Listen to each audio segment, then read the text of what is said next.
संयुक्तं नित्यं ध्यायन्ति योगिनः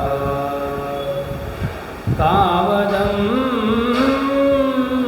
मोक्षदं चैव ओंकाराय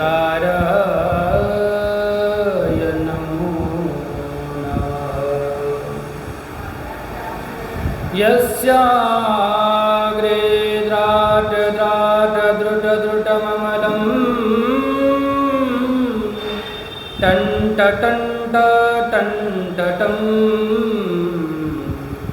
तैलं तैलं तु तैलं खुकुकुकुकुमं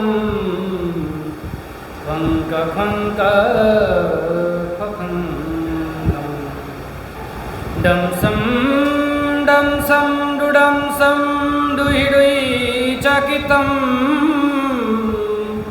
भूपकं भुजनालं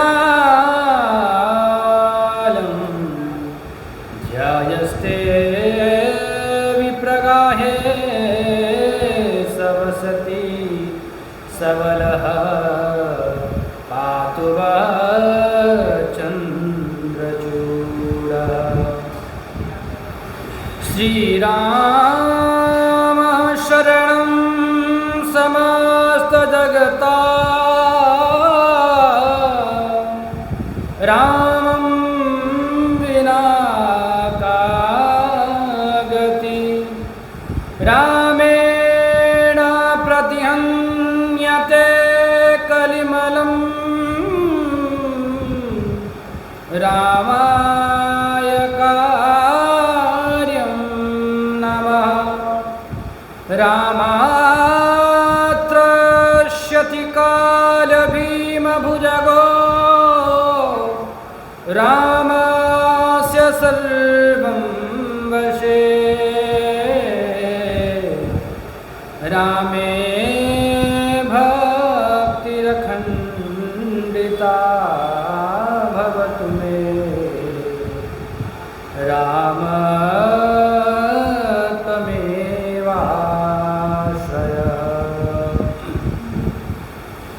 देवी प्रपन्नातिहरे प्रसीद प्रसीद मातर्जगतोऽखिलस्य प्रसीद विश्वेश्वरि पाहि विश्वं त्वमीश्वरि देवि चराचरस्य। कृष्णाय वासुदेवाय हरये परमात्मने प्रणतः क्लेशनाशाय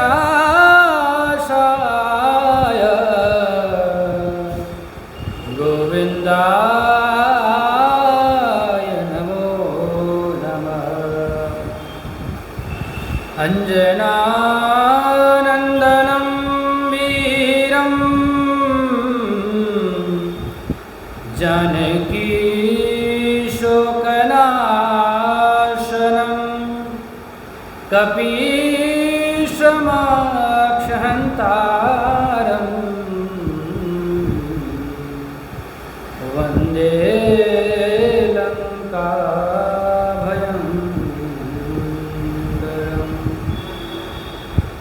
आइए भगवान की सुदिव्य कथा संहिता में प्रवेश के पूर्व हम भक्ति से युक्त होकर के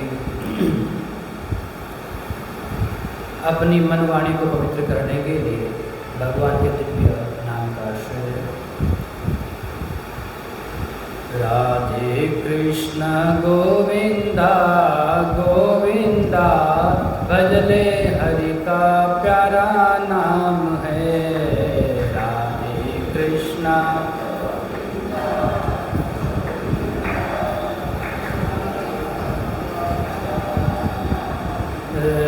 राधे कृष्ण गो गोविंदा गोविंदा भजले हरि का प्यारा नाम है राधे कृष्णा।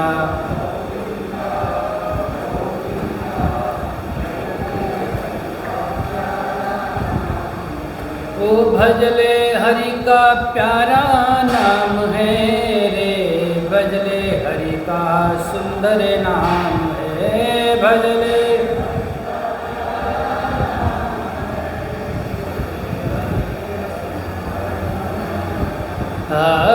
भजले हरि का प्यारा नाम है रे, भजले हरि का सुंदर नाम है।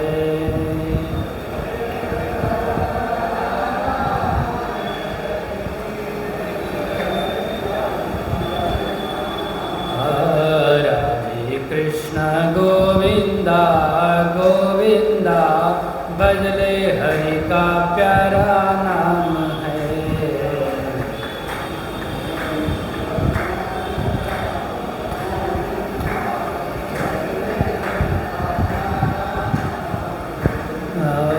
राधे कृष्ण गोविंदा गोविंदा भजले हरि का प्यारा नाम है।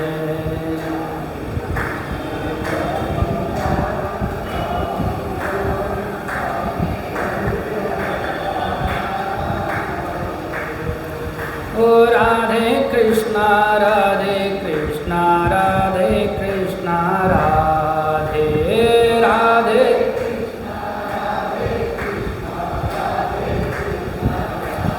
ओ राधे कृष्णा राधे कृष्णा राधे कृष्णा राधे।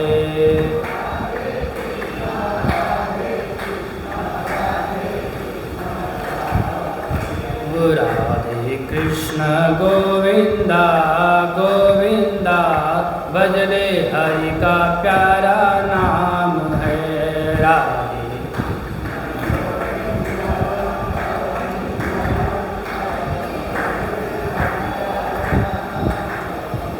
बोले राधे कृष्ण भगवान की, सियावर रामचंद्र भगवान की, श्री काशी विश्वनाथ भगवान की, जगजननी जगदम्बे मात की जय।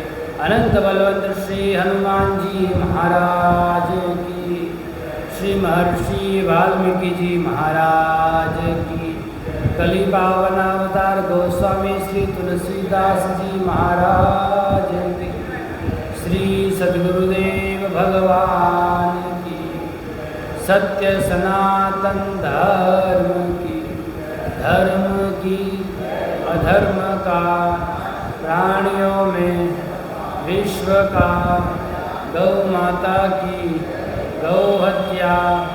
नमः पार्वती पतये हर हर महादेव।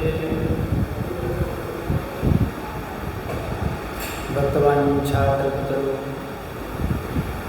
अकारण करुणावरुणालय सच्चिदानंद घन सच्चिदानंद परब्रह्म परमात्मा के गुरु चरणों में प्रणाम। परम पवित्र इस भारत भूमि को वंदन। इस भारत भूमि में विद्यमान समस्त देवी देवता के गुरु चरणों में नमन। प्रातः स्मरणीय अर्चनीय वंदनीय श्रोत्रिय ब्रह्मनिष्ठ पूज्यपाद श्री सतगुरु भगवान के चरणारविंद में साष्टांग प्रणाम। परमपिता परमात्मा की अहेतु की कृपा से हम सभी इस मानव तल को प्राप्त करके इस कलयुग के इस प्रकल्प या कलयुग के इस समय में, जिस समय केवल नाम की महिमा का बड़ा भाव और नाम की महिमा से ही जीव को परमात्मा प्राप्ति का भाव प्राप्त होता है या परमात्मा की प्राप्ति होती है। इस काल में कथा का आश्रय, नाम का आश्रय बड़ा महत्वपूर्ण है। उसी भाव से हम लोग इस माया नगरी के मध्य परमपिता परमात्मा श्री राघवेंद्र सरकार के इस दिव्य परम मंगलमय स्वरूप वांगमय स्वरूप श्रीमद् रामचरितमानस ग्रंथराज का पावन आश्रय लेकर श्री सनातन धर्म सभा के दिव्य श्री राम मंदिर के परम पवित्र प्रांगण में उपस्थित होकर अपने जीवन को सार्थक करने हेतु मानव जीवन का सर्वोत्कृष्ट फल सत्संग प्राप्त करने के लिए समुपस्थित समस्त श्रद्धामयी मातृशक्ति धर्मानुरागी भक्तजन सज्जन विप्रवृंद बाल गोपाल सभी को सादर जय श्री राम। इस कलयुग में जहाँ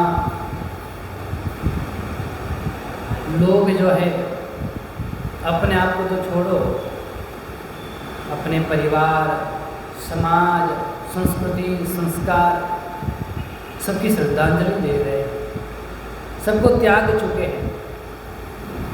वहाँ न भाई भाई रहता है, न माता पिता का कोई संबंध इन्होंने छोड़ा है। जब हम घटनाएं सुनते हैं अनेक प्रकार की तो ऐसा लगता है बहुत विकराल रूप धारण कर दिया कलिकाल ने। और वर्तमान समय में तो ऐसी ऐसी घटनाएं आती जिसका हमने कभी चिंतन भी नहीं किया हो, न कल्पना की हो, लेकिन समय है और समय के साथ में व्यक्ति जब भगवान से दूर जाता है, जब अपने अहंकार को परिपुष्ट करता है, तो व्यक्ति संसार के सब कृत्यों को करने में किसी प्रकार की शर्म भी नहीं करता, उसे कोई लज्जा भी नहीं होती है, क्योंकि वो अपने अलावा किसी को समझता ही नहीं है। आप यदि अपने से बड़े किसी को समझे तब तो आपको लगेगा किसी को पूछना चाहिए, कोई आदर्श होना चाहिए, जीवन का कोई लक्ष्य होना चाहिए। वर्तमान में जब हम देखते तो ऐसा लगता है सब लक्ष्य विहीन है, किसी का कोई लक्ष्य है ही नहीं, बस दौड़े जा रहे पैसे की दौड़ में, पद की दौड़ में, मद की दौड़ में, बस हमें कोई संपत्ति मिल जाए, कोई पदार्थ मिल जाए। अरे कहीं तो विराम करो, कहीं तो थोड़ा बैठ करके सोचो हम जा कहाँ रहे हैं, ये दौड़ कहाँ ले जा रही है आपको, किस ओर ले जा रही है, क्या इस दौड़ से बताओ सुख मिलेगा? कभी चिंतन करने का अवसर अपने आप को देना चाहिए।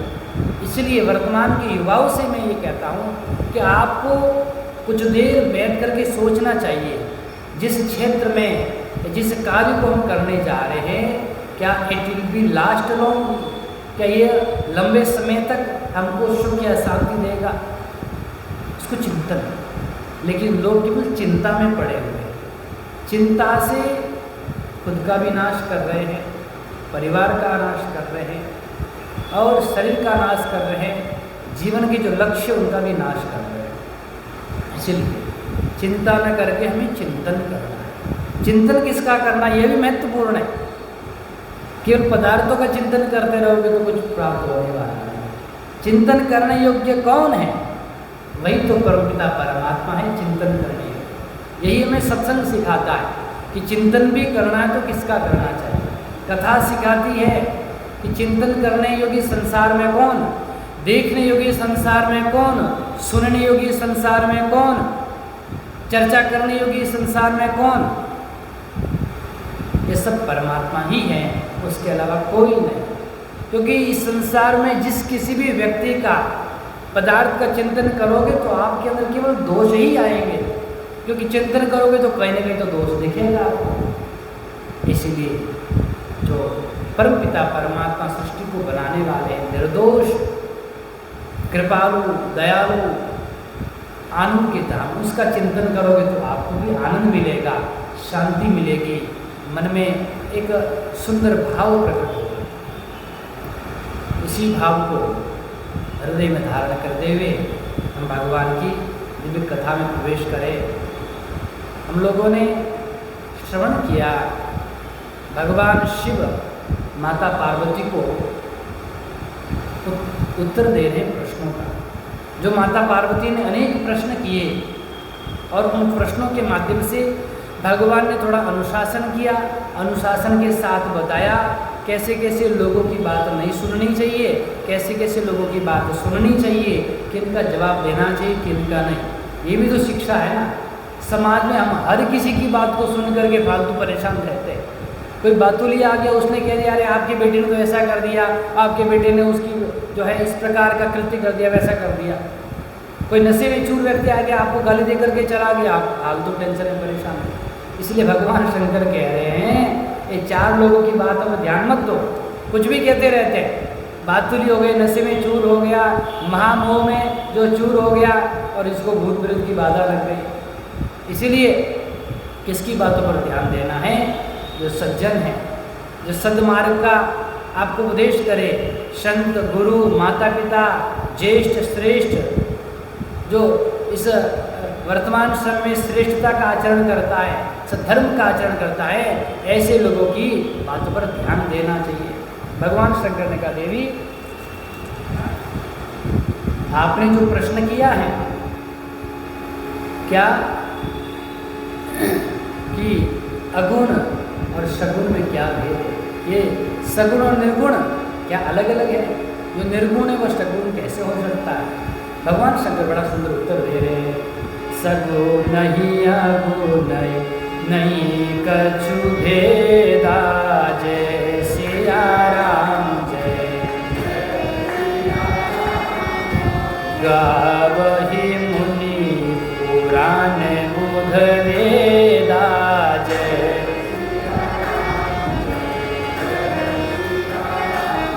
देवी वेद पुराण मुनि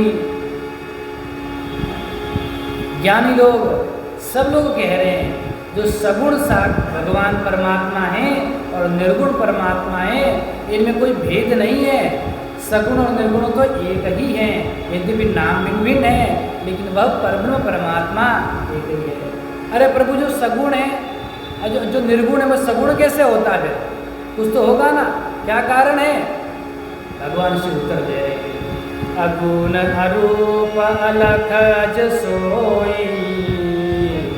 ये देवी जो अगुण है, अलख है, अरूप है, अज है, इसका कोई रूप नहीं, इसमें कोई गुण नहीं, और जो अज है जन्म नहीं लेता, सोई वो साकार रूप में कैसे आता है? भगत प्रेम बस सगुण सो सोई, जय सिया राम जय भगत प्रेम बस सगुण सो होई, जय सिया राम जय जय सिया राम। परब्रह्म परमात्मा भगत के प्रेम के वशीभूत होकर के वही निर्गुण निराकार सगुण साकार में आ जाता है। जो निर्गुण है वो साकार में कैसे आता है? देखो बड़ा सुंदर उदाहरण दिया। जो गुण रहित सगुण सोई कैसे। अरे जो निर्गुण है, जिसमें कोई गुण नहीं है, वह सगुण कैसे हो सकता है? हमारे को समझ में बात आती नहीं है। जिसमें कोई आकार नहीं, कोई रूप नहीं, वो आकार किसे धारण कर लिया अचानक? रूप वाला कैसे हो गया? गुण वाला कैसे हो गया? जलो हिम उपल बिलग नहीं जैसे। बड़ा सुंदर उदाहरण दिया गोस्वामी जी ने, कहा जिस प्रकार से जल है, पानी देखा आप लोगों ने, पीते हैं ना पानी। अब पानी गर्म है, गर्मियों में उस पानी को ठंडा करना हो तो क्या करते हैं? क्या करते हैं? फ्रिज है घर में, रखते कि नहीं रखते हैं? फ्रिज में रख देते हैं। तो वही पानी जो, अच्छा ये बताओ पानी का कोई आकार है? ये बारिश हो रही है ना, इस कोई आकार है? किसी आकार में बरस रही हो? बिल्कुल गोली बरसे या तिरछी बरसे या सीधी बरसे या चौकोर बरसे, कोई आकार हुआ? कोई आकार नहीं। जिस प्रकार से जल का कोई आकार नहीं है, उसको चाहे ग्लास में रखो, चाहे लोटे में रखो, बाल्टी में रखो, टब में रखो, चाहे तालाब में, चाहे समुद्र में, जिस आकार को आप उस रखोगे जल को, उसी आकार में परिणित हो जाएगा। कोई विशेष आकार नहीं है, निराकार है। जल क्या है? हुआ कि नहीं निराकार? अब उसी जल को आपने एक कटोरी में रख करके फ्रिज में रख दिया, तो वही जल क्या बन गया? बर्फ बना कि नहीं बना? रूप हुआ उसका, आकार हुआ उसका, सफ़ेद रूप हो गया, आकार बन गया कटोरी का। अब बताओ क्या बर्फ जल से अलग है क्या? बाहर रख दो वापस, जल हो जाएगा कि नहीं हो जाएगा? हिमालय में जो बर्फ़ है और उसको यहाँ लेके आएंगे, वो भी क्या बन जाएगी? जल बन जाएगी। तो जिस प्रकार से जल का कोई आकार नहीं होता है, लेकिन जिस पात्र में, जिस देश में, जिस स्थान पर जैसे उसको रखते हैं वैसा आकार धारण कर लेता है, उसी प्रकार परब्रह्म परमात्मा भी अपने भक्तों के प्रेम के वशीभूत होकर के भिन्न भिन्न अवतार आकार धारण करते, वही साकार हो जाता है। अच्छा देखो, आप गाड़ी में जा रहे हैं, आपकी गाड़ी पंचर हो गई, फिर बाद में आप पूछ रहे, किसी भाई को आपने पूछा, भैया हवा कहाँ मिलेगी? उसने कहा, अरे हवा, हवा की बात करता है, हवा कहाँ नहीं, बता, तेरी बुद्धि ठीक है कि नहीं है? हवा कहाँ नहीं, सब जगह तो हवा है, चारों तरफ जहाँ देखते हवा ही हवा। उसने कहा, मैं किसके पल्ले पड़ गया, मुझे टायर में हवा भरा नहीं, हवा की बात करा। उसने कहा, चलो दूसरे के पास में जाते। दूसरे के पास गया, भैया हवा कहाँ मिलेगी? बोले, तू बड़ा अजीब आदमी, हवा कहाँ मिलेगी? अरे हवा नहीं तो तू नहीं रहेगा, तेरे अंदर हवा है, तेरे बाहर हवा है, तेरे पास हवा है, तू हवा से ही जिंदा है, बिना प्राण के जिंदा रहेगा क्या? बोले नहीं। वो सोचा, मेरे को टायर में हवा भरा नहीं है, किस प्रकार की बातें कर रहा है? उसने सोचा, एक से पीछा छूटा तो दूसरा और आपद आ गई। फिर किसी तीसरे व्यक्ति से पूछा, उसने कहा, भैया जाओ वहाँ पर जो मशीन लगी है उसमें जा कर के अपने गाड़ी के टायर में हवा भर दो। अच्छा, हवा सब जगह है कि नहीं, बताओ, है कि नहीं? लेकिन उस हवा को प्रयोग कर सकते हैं, उस हवा को देख सकते हैं क्या? निर्गुण है कि नहीं है? कोई आकार वाली है कि नहीं है? कोई आकार नहीं उसमें। तो निर्गुण जो परमात्मा है उसमें कोई आकार नहीं, उसको देख नहीं सकते, उसका उपयोग नहीं कर सकते। इसलिए किसी व्यक्ति ने थोड़ा बुद्धि का प्रयोग करके उसी निर्गुण हवा को किसी आकार वाले पात्र में भर दिया, तो हवा भी आकार वाली हो गई, और आकार वाली हवा का आपने सदुपयोग कर लिया, और सदुपयोग करके आपने अपनी गाड़ी के टायर में हवा भर ली, उसका उपयोग हुआ और आपकी इच्छा पूरी हो गई। तो उसी प्रकार परमात्मा भी निराकार है, और निराकार परमात्मा है तो मन और बुद्धि का विषय नहीं है, अगोचर है। मन वाणी से अगोचर, अर्थात इंद्रियां जितनी हैं, कितनी इंद्रियां हैं? 10 इंद्रियां, और एकादशी जो एकादश है मन हो गया, ये सब इंद्रियां हैं। इन इंद्रियों का विषय नहीं बनता है। 5 ज्ञानेंद्रियां हैं, जिन ज्ञानेंद्रियों के माध्यम से हम ज्ञान करते हैं। क्या ज्ञान करते हैं? शब्द, स्पर्श, रूप, रस और गंध, ये 5 विषय हो गए। शब्द कहाँ से सुनोगे? कान से, तो श्रवणेन्द्रिय, स्पर्श त्वगेंद्रिय, पूरे शरीर में त्वगेंद्रिय। छोटा सा कांटा आपके पैर के अंगूठे में चुभ जाता है, तुरंत दिमाग में करंट जाता है, अरे कांटा चुभ गया। तो कौन सी इंद्रिय काम कर रही है? त्वगेंद्रिय काम कर रही है। थोड़ी सी ठंड लगती है तो तुरंत हाथ जाता है, तो त्वगेंद्रिय पूरे शरीर में रहती है। श्रोत्रेंद्रिय, त्वगेंद्रिय, फिर चक्षु के माध्यम से क्या देखते हैं? रूप देखते हैं। संसार का जितना रूप है ना, बिना आँख के कोई बता सकता है कि आम का रूप कैसा है? बता सकते हो आम कैसा होता है? आँख बंद करके बताओ, हरा है कि पीला है कि नीला है, कैसा है? अनुमान लगा सकते हो, हरा हो सकता, पीला, बट यू कैन नॉट सी, आप देख नहीं सकते। चक्षु के माध्यम से रूप, और घ्राणेन्द्रिय के माध्यम से क्या करेंगे? सुगंध लेंगे, और रसनेन्द्रिय के माध्यम से रस ग्रहण करेंगे। ये इंद्रियां हैं। इन इंद्रियों से परमात्मा क्या है? अतीत है, इंद्रियातीत कहते हैं। इसलिए हम चाहे कि भगवान को मन बुद्धि से जान ले, दिस इज नॉट पॉसिबल, ये संभव नहीं है। लेकिन हमारी इंद्रिया परमात्मा तक नहीं पहुंच सकती, लेकिन परमात्मा तो हम तक पहुंच सकता है कि नहीं? इसलिए परमपिता परमात्मा स्वयं सगुण साकार रूप धारण करके हम तक पहुंचता है। हमारे सामने राम कृष्ण के रूप में आते हैं, और हम तब परमात्मा को देखते हैं, आनंदित होते हैं। इसलिए क्या कहा? भगत प्रेम बस सगुण सो, भगत के प्रेम के वशीभूत होकर के भाई परमात्मा क्या होता है? सगुण साकार में आ जाता है। देखो, निराकार मतलब निरे आकार है जिसके, निरे अर्थात अनेक आकार वाला। परमात्मा का कोई एक आकार निश्चित है क्या? है? और जो निराकार हैं, भगवान शिव कह रहे देवी वही नराकार में प्रकट हुए हैं। श्री रामचंद्र जी नर आकार में आगे निराकार जो थे, और कुछी नाम वैचित्र्या ऋजुकुटिल नाना पतजुषां नृणामे को गम्य तमसि पयसामर्णवहिव। शिव महिमा स्तोत्र में बड़ा सुंदर कहा है कि प्रत्येक व्यक्ति की रुचि भिन्न भिन्न होती है कि नहीं? आपको मीठा अच्छा लगता है, इनको नमकीन, किसी को चटपटा, है क्या? सबको भिन्न भिन्न, किसी को गर्म तो किसी को ठंडा, किसी को मिर्ची तो किसी को नमक, किसी को मीठा, भिन्न भिन्न रुचि है, इसलिए भिन्न भिन्न भोजन बनता है सबके लिए अलग अलग। बोले हमको ये अच्छा नहीं लगता है, ठीक है भाई, आपको करेला अच्छा नहीं लगता तो आपके लिए लौकी बना लेंगे। जिस प्रकार से प्रत्येक जीव की रुचि भिन्न भिन्न है, इसलिए प्रत्येक जीव को एक आकार पसंद नहीं आएगा। इसलिए भगवान के कितने आकार हैं, देख रहे हो कि नहीं देख रहे हो? राम के रूप में, कृष्ण के रूप में, शिव के रूप में, माता पार्वती के रूप में, भोलेनाथ, महादेव, हनुमान जी, न जाने गिनते रहो। यहाँ की भगवान विष्णु की 24 अवतार हो गए, जो बताओ सब अलग अलग है कि नहीं? इसलिए हमारी रुचि भिन्न भिन्न है, तो भगवान ने कहा मेरे भक्त को एक पसंद नहीं आएगा, तो राम के रूप में आगे मर्यादा के रूप में बोले नहीं, कृष्ण के रूप में नटखट बोले ये भी पसंद नहीं, तो भोले बाबा ने कहा मेरे को जो है कुछ नहीं चाहिए, सादे बिल्कुल।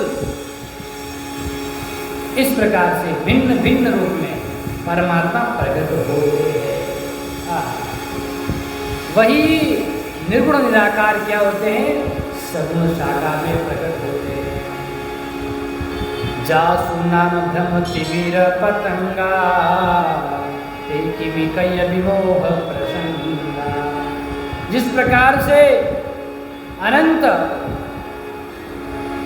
जो अंधकार होता है सूर्य के प्रकाश से मिट जाता है, वैसे ही परमपिता परमात्मा जो है क्या है? उनका नाम प्रकाश स्वरूप है, स्वयं प्रकाश स्वरूप है भगवान। परम रूपी अंधकार परमात्मा के दर्शन, परमात्मा के नाम से मिट जाता है। इसीलिए भगवान शिव ने कहा, राम जी कौन? राम सच्चिदानंद दिनेशा जय सिया राम जय, नहीं तह मोह लवलेशा जय सिया राम जय। राम जी स्वयं सच्चिदानंद प्रकाश स्वरूप है, सच्चिदानंद सूर्य है, जिनके आगे मोह रूपी रात्रि का लवलेश भी नहीं रहता है, सब समाप्त हो जाता है। ये भगत के वशीभूत होकर के महाराज भिन्न भिन्न रूप में अवतरित होते हैं। देखो, जिस भक्त ने जिस रूप में चाहा, जिस रूप में जो चाहा दर्शन उसे मिला है, जिस रूप में जिसने चाहा दर्शन उसे मिला है। भक्तों से मेरे प्रभु का यही सिलसिला है, भक्तों से मेरे प्रभु का यही सिलसिला है। तट पर किसी को राही, तट पर किसी को राही, किसी को मझधार में मिलेगा। पाना है प्रभु को, पाना है प्रभु को प्यार में मिलेगा। पाना है को प्यार में मिलेगा। कण कण में है वास उसका, कण कण में है वास उसका। तो कोने संसार के हर कोने में मिलेगा। पाना है यदि प्रभु। परमात्मा सब जगह विद्यमान है, कण कण में भगवान है। बस भाव की देरी, ढूंढने की देरी, समझने की देरी।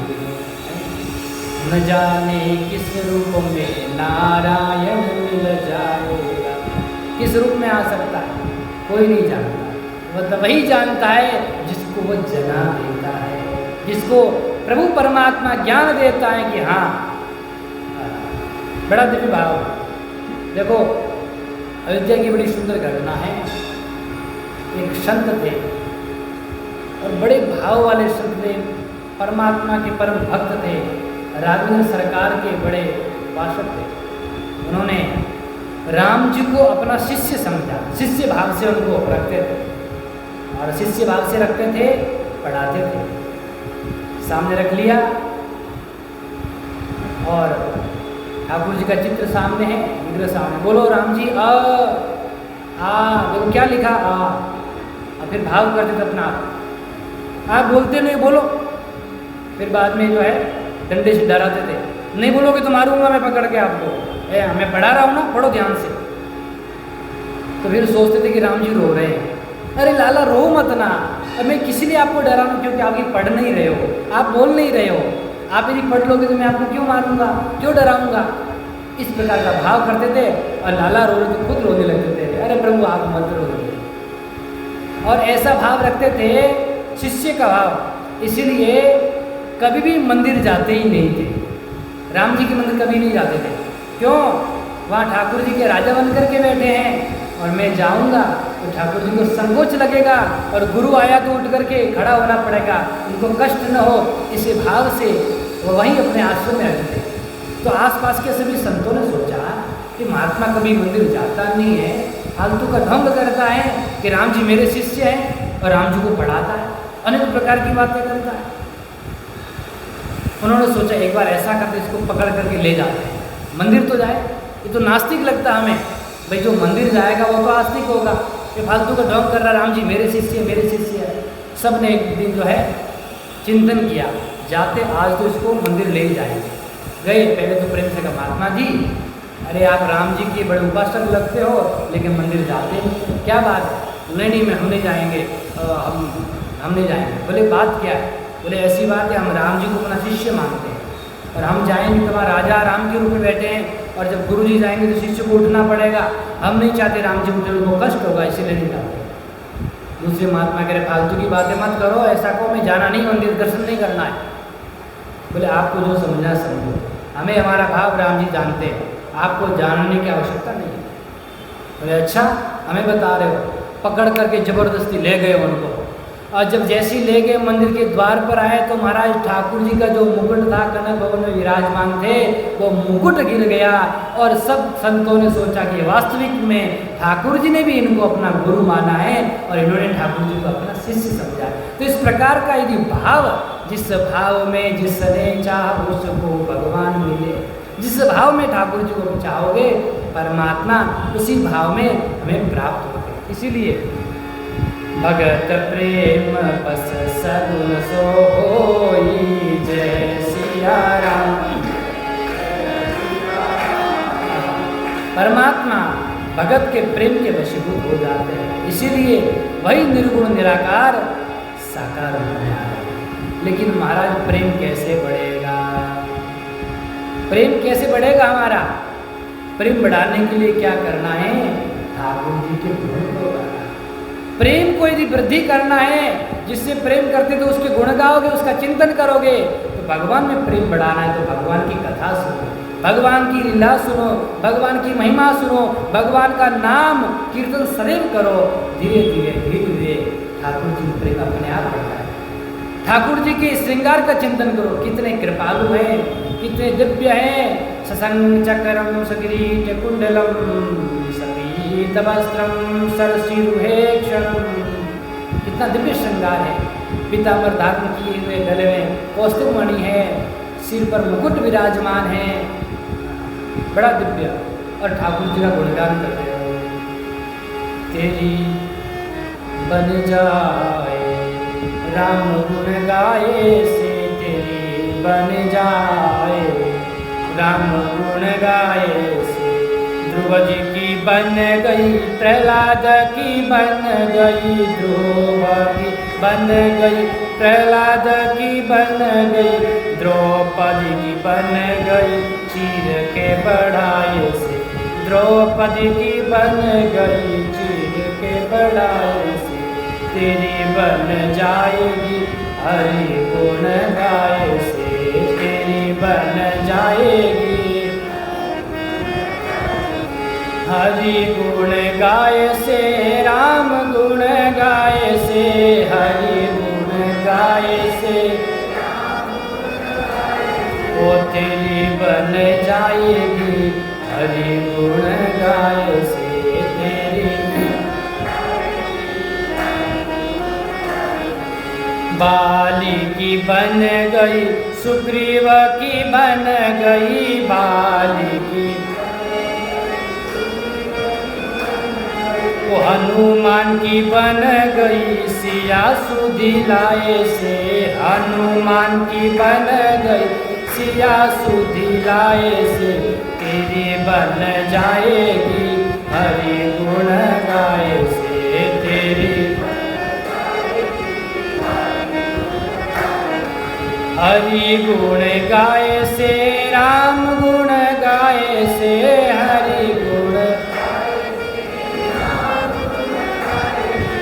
तेरी बन जाएगी राम गुण गाए से तेरी।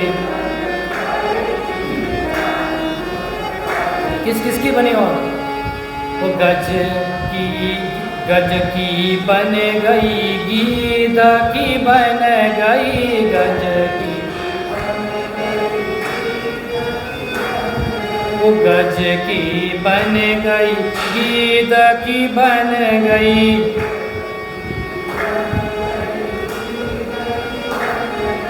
केवट की बन गई नाव पर चढ़ाने से।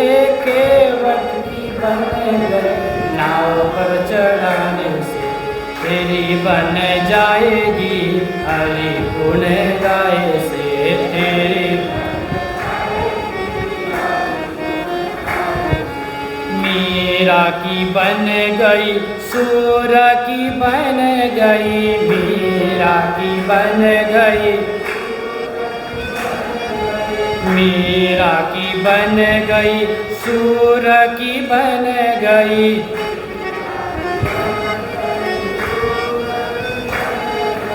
तुलसी की बन गई राम कथा गाए से। तुलसी की बन गई राम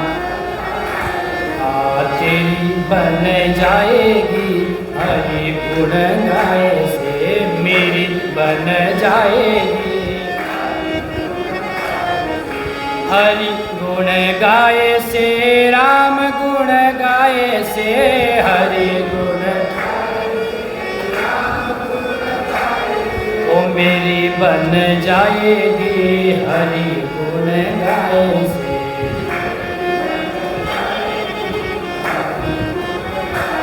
बोले सियावर रामचंद्र भगवान की। ठाकुर जी में प्रेम बढ़ाना है हमारा तो क्या है, भगवान का कीर्तन भगवान का गुणगान करते रहो।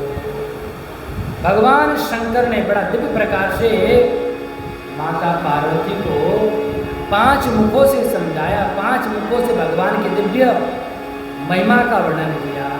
पहला बताया अगुण अरूप अलग अजसोई भगत प्रेम बस सगुण सोई। पहले मुख से। दूसरे मुख से कहा पुरुष प्रसिद्ध प्रकाश निधि प्रगट परावर नाथ रघुकुल मणि मम स्वामी सोई कई शिवनाय। ऐसा कह करके शीश नवाया। और तीसरे मुख से कहा विषय करण सुर जीव समेता सकल एकते एक सचेता सब कर परम प्रकाशक जोई राम अनादि अवधपति सोई। और देखो तीसरे मुख से जो भगवान ने कहा, शिव जी ने विषय करण सुर जीव समेता, मैंने आपको निवेदन किया विषय को प्राप्त करने के लिए इंद्रियों की आवश्यकता है और इंद्रियों के देवता है कि नहीं है, और जीवात्मा, ये सब एक दूसरे की सहायता से हमारी जो इंद्रियां हैं सामने विषय हैं, इंद्रियों का विषयों के साथ संयोग नहीं होगा तो सामने से कितना बड़ा जुलूस चला जाए पता नहीं चलेगा। इसलिए इंद्रियों का विषयों के साथ संयोग और इंद्रियों के साथ इंद्रियों के अधिष्ठात्री देवता, इंद्रियों का फिर मन के साथ, मन का बुद्धि के साथ उनके अधिष्ठात्री देवताओं के साथ जब तक संयोग नहीं होगा तब तक ज्ञान नहीं होता है। इसका मतलब विषय इंद्रिय के अधीन, इंद्रियां मन के अधीन, मन उनके जो इंद्रियां हैं, इंद्रियां उनके अधिष्ठात्री देवताओं के अधीन है। प्रत्येक इंद्रिय का कोई न कोई अधिष्ठात्री देवता होता है, वो देवता ही उस इंद्रिय को प्रकाश देता है। देखो कैसे कई लोगों के कान तो होते हैं लेकिन सुनाई, आँख होती लेकिन दिखाई देता है क्या? तेरे कान तो है तेरे, ये कान है ये केवल गोलक है, इसके अंदर इंद्रियां रहती है, इसलिए कहते हैं कान है लेकिन सुनाई नहीं देता है, आँख है लेकिन दिखाई नहीं देता है। इसका मतलब इसका अधिष्ठात्री देवता वहाँ पर विराजमान नहीं है, इसलिए वो इंद्रिय काम नहीं कर रही है। भाई जैसे ये माइक है, इस माइक का ऑपरेटर नहीं होगा तो माइक काम करेगा क्या? ऑपरेटर तो चाहिए ना। जैसे पंखे हैं, बिजली है, यहाँ पर यदि स्विच नहीं दबाया जाएगा तो काम करेगा। मान लो स्विच भी है, ये भी है, लेकिन करंट नहीं रहेगा तो इट विल वर्क और नॉट, काम करेगा? काम नहीं करता है। इसलिए करंट कहाँ से आएगा? प्रकाशक कौन है? प्रकाश देने वाला कौन है? इंद्रियों को देवता देते हैं, लेकिन देवता को प्रकाश कौन देता है? ओ सब कर परम प्रकाशक जोई, जय सिया राम, जय जय सिया राम। राम अनादि अवतपति सोये, जय सिया राम। जगत प्रकाश प्रकाशक रामो, जय मायाधीश ज्ञान गुण धामो, जय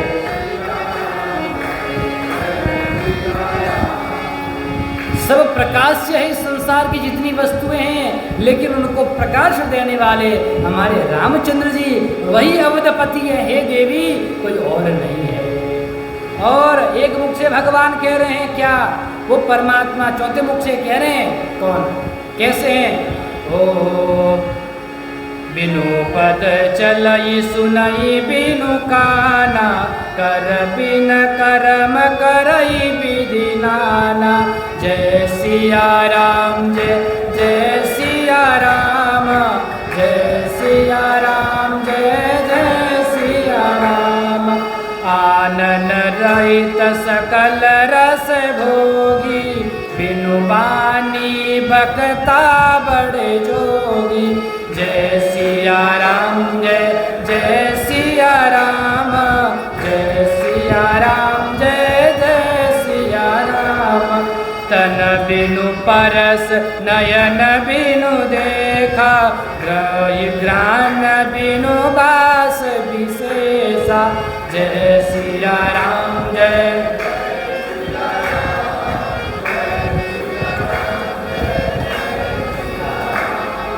बड़ा सुंदर विचन किया।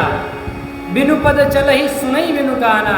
कुछ परब्रह्म परमात्मा बिना पैरों के चलते हैं, बिना कानों के सुनते हैं, बिना हाथ के कार्य करते हैं, और अनेक प्रकार के कार्य, एक कार्य नहीं। मुख नहीं है फिर भी अनंत प्रकार से अनंत वाणी बोलते हैं। जीवा नहीं है फिर समस्त प्रकार के रस को ग्रहण करते हैं। बिना तन के स्पर्श करते हैं, बिना नेत्रों के देखते हैं, बिना घ्राण के सूंघते हैं। महाराज सुनि शिव के भ्रम भंजन बचना। भगवान शिव के ऐसे भ्रम को तोड़ने वाले वचन सुन करके माता पार्वती के सारा भ्रम का खंडन हो गया, सारा भ्रम टूट गया। मिटी गए सब कुतर्क के रचना।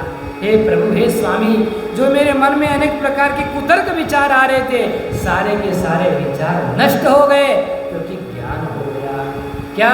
अब पहले रघुपति के चरणों में प्रेम नहीं था, इसलिए संशय हो गया था। संशय हो गया तो परीक्षा ली। परीक्षा लेने के बाद भी माता सती को भ्रम रह गया था, इसलिए अपने आप को छोड़ना पड़ा। लेकिन अब जब श्रद्धा और विश्वास इकट्ठे हो गए, कथा भगवान की कब शुरू होती है? जब श्रद्धा और विश्वास एकत्रित आते हैं। माता पार्वती श्रद्धा स्वरूप, भगवान शिव विश्वास स्वरूप है, इसलिए जब श्रद्धा और विश्वास एक साथ आते तो भगवान की कथा वहीं से प्रभावित होती है, वहीं से प्रकट होती है। अब कथा प्रकट होगी।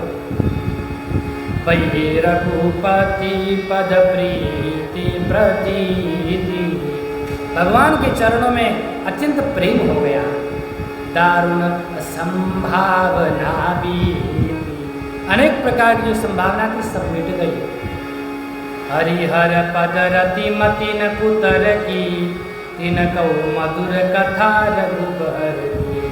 प्रभु पहले मैंने आपसे विवाद किया था, ये राम जी नहीं हो सकते, जो रो रहे हैं, जिनको ज्ञान नहीं है, जो भटक रहे हैं, सत्यचित आनंद स्वरूप कथम भी नहीं हो सकते। लेकिन अब विवाद नहीं, अब मैं संवाद कर रही हूँ। अब मुझे ज्ञान चाहिए, अब मुझे कथा सुननी है।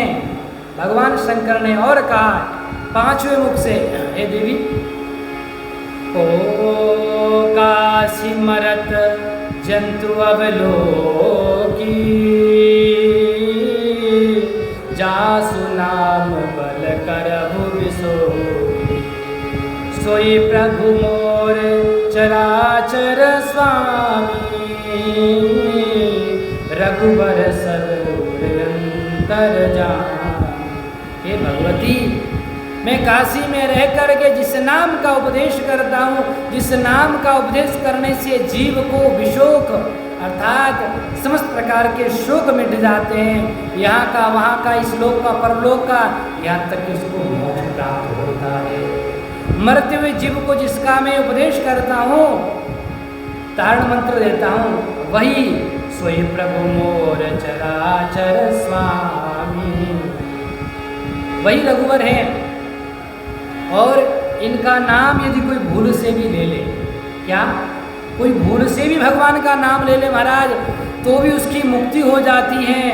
विवश हो जासु नाम नर कहे, जय सिया राम, जय जय सिया राम।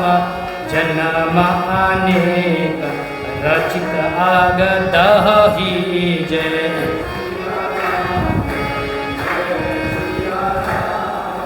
जो जबरदस्ती भी यदि भगवान का नाम लिवा लिया जाए, कोई नास्तिक हो, कोई भगवान का नाम न लेता हो, उससे कह दिया जाए राम का नाम ले, राम का नाम ले। अरे राम का नाम नहीं लूँगा, कैसे भी करो।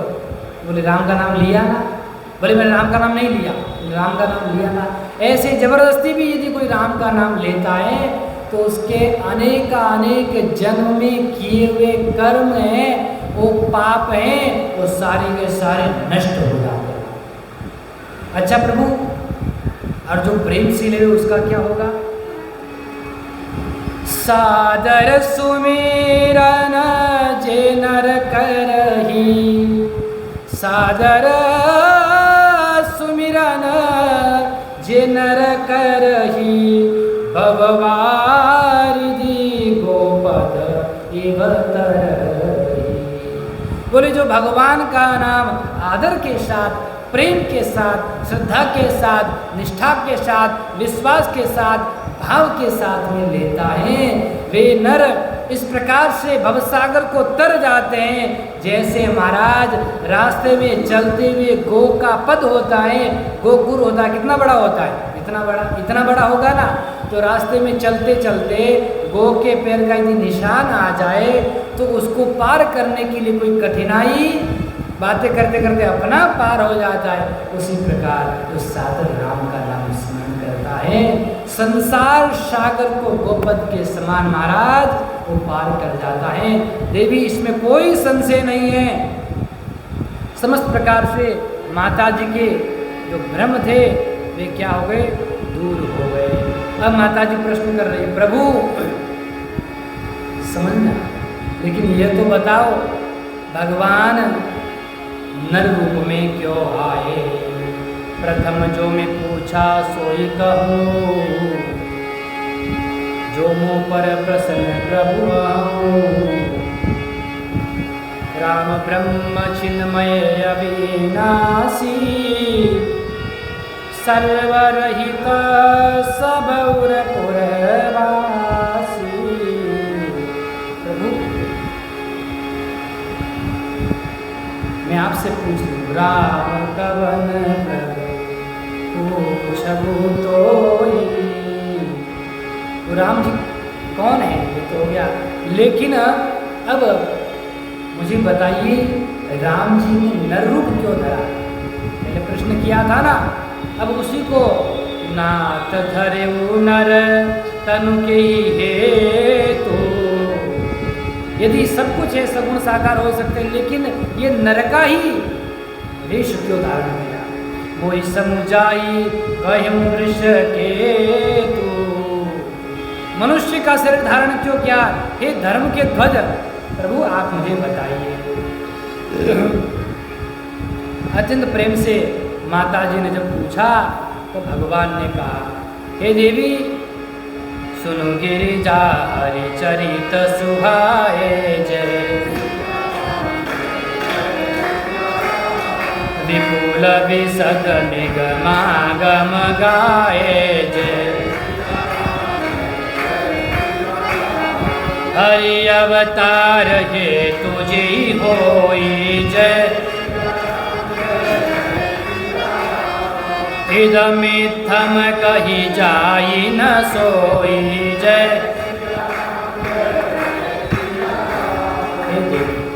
पर ब्रह्म परमात्मा का जो चरित्र है अनंत है, अपार है, अनंत विस्तार है, इसका कोई पार नहीं पा सकता। हरि गुण नाम अपार कथा रूप गणित अमित, भगवान के गुण, भगवान की नाम, भगवान की कथा, भगवान के रूप, भगवान की लीला अगणित, असीमित, अनंत, अपार है, इसका कोई पार नहीं पा सकता है। कोई भी व्यक्ति अपनी बुद्धि के माध्यम से नहीं कह सकता भगवान की लीला का मैं बखान कर रहा हूं। अरे साक्षात भगवती सरस्वती भी है, वह भी भगवान के गुणों का बखान नहीं कर सकते, शेष भी नहीं लिख सकते।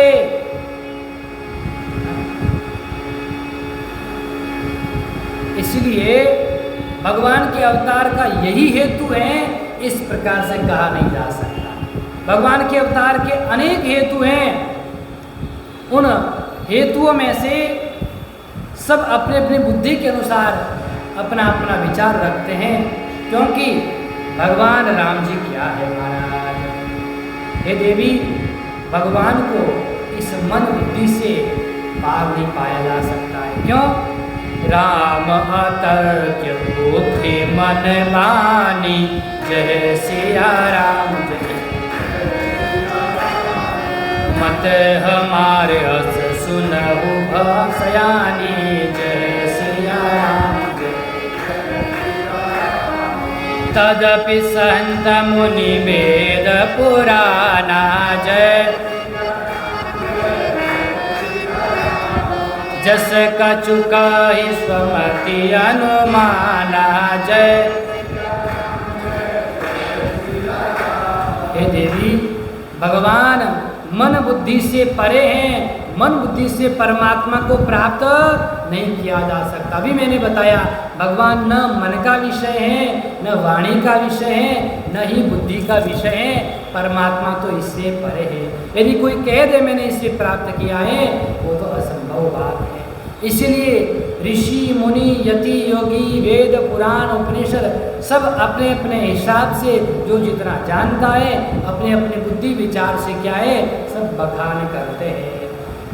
लेकिन बताएं आपको भगवान का अवतार क्यों होता है? जब जब जब जब क्या होता है? धर्म की हानि होती है। जब जब हो धर्म के हानि, जय सिया राम, जय जय सिया राम। पाढ़ी असुर अधम अभिमानी, जय सिया राम, जय जय सिया राम। भगवान कब आते हैं? यदा यदा हि धर्मस्य ग्लानिर्भवति भारत, जब जब धर्म की हानि होती है, जब जब इस भूमि पर असुरों का अत्याचार दुराचार बढ़ जाता है, जब जब सज्जनों को अत्यंत प्रकार से पीड़ा देते हैं, तब जब परमात्मा अवतार लेकर के जो अधमी है, अभिमानी है, अत्याचारी दुराचारी है, उनका नाश करते हैं और धर्म की स्थापना करते हैं, देवताओं को रखते हैं और भक्तों को आनंद देते हैं। असुर मारी, असुर को मारते हैं, थापहि सुरन, और जो देवता उनको स्थापित करते हैं, क्योंकि देवता स्थापित होंगे तो धर्म का कार्य सही चलेगा, नहीं तो कैसे चलेगा। आप यज्ञ नहीं करेंगे, ब्राह्मणों के माध्यम से अनुष्ठान नहीं कराएंगे तो देवता भी परिपुष्ट नहीं होगा। अनुष्ठान क्यों कराते हैं? क्योंकि अनुष्ठान के माध्यम से, यज्ञ के माध्यम से देवता परिपुष्ट होते हैं, तब जाकर के वर्षा होती है, धनधान्य होता है, सृष्टि का संचालन होता है। अभी इंद्र देवता वरुण देवता तो प्रसन्न नहीं है, बड़ी मुश्किल से बारिश आई है। अब क्योंकि ना कोई यज्ञ करता, अनुष्ठान करता, कुछ करता ही नहीं है, देवताओं को कुछ देता ही नहीं, देवता तुमको क्यों देंगे बताओ? जब आप किसी को कुछ दोगे तब तो देगा कोई। इसीलिए परस्परम भावयंत, हम देवताओं को परिपुष्ट करेंगे तब देवता हमारी मनोकामना पूर्ण करते हैं। थापैसुर, स्थापित करते देवताओं को, राखई निज श्रुति सेतु, और श्रुति सेतु अर्थात भगवान क्या करते हैं, वेदों की गरिमा, वेदों की इसको बढ़ाते हैं, उनको स्थापित करते हैं। इसीलिए भगवान के जन्म के अनेक हेतु हैं देवी, एक कारण नहीं है। क्या क्या कारण है, दिस वी विल डिस्कस। अब कल ये हम कल विचार करेंगे, ठीक है। आज भगवान के इस दिव्य कथा का वर्णन करके यही विराम देते हैं। बोले सच्चिदानंद भगवान की, सियावर रामचंद्र भगवान की, श्री काशी विश्वनाथ भगवान की, श्री कृष्णचंद्र भगवान की, जगजननी जगदम्बे मात, अनंत बलवंत श्री हनुमान जी महाराज, कली पावन अवतार गोस्वामी श्री तुलसीदास जी महाराज की, श्री सद्गुरुदेव भगवान की, सत्य सनातन धर्म की, अधर्म का प्राणियों में, विश्व का, गौ माता की गौ हत्या, नमः पार्वती पतये, हर हर